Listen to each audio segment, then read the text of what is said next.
Hello students, welcome to Learning with Baharul.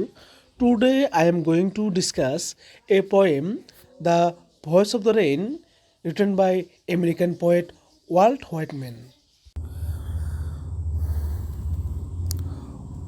Walt হোৱাইটমেনৰ দ্বাৰা ৰচিত the voice of the rain হৈছে কাল্পনিক বৰ্ণনাৰ আকাৰত ৰচিত এটি কবিতা। কবিতাটোত কবিয়ে বৰষুণৰ লগত হোৱা সাক্ষাতৰ কথা বৰ্ণনা কৰিছে।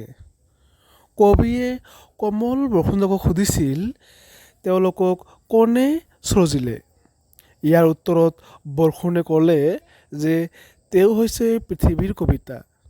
ই অনন্তকাল ধৰি মাটি আৰু সাগৰৰ পৰা সৃষ্টি হৈ আছে। তেওঁলোক স্বৰ্গৰ ফাললৈ গৈ তাত সৃষ্টি হয়। তাত তেওঁৰ আকৃতি পৰিৱৰ্তন হয়, কিন্তু উৎপত্তিৰ ফালৰ পৰা ই একে থাকে। পৃথিৱীৰ ধূলি মাকতি লেতেৰা আৱৰ্জনাবোৰ আঁতৰাবলৈ বৰষুণজাক ধৰালৈ আহে। তেওঁলোকে ধৰণীত শইচ যোগায়। বৰষুণে তেওঁলোকৰ জন্মস্থান পৃথিৱীক পুনৰুজ্জীৱিত কৰে।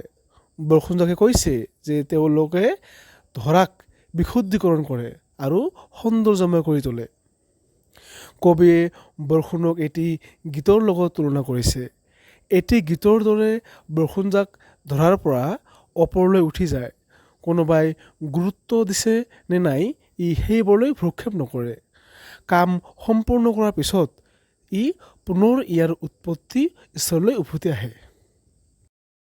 এয়াই হৈছে কবিতাটোৰ চমু সাৰাংশ। Thank U.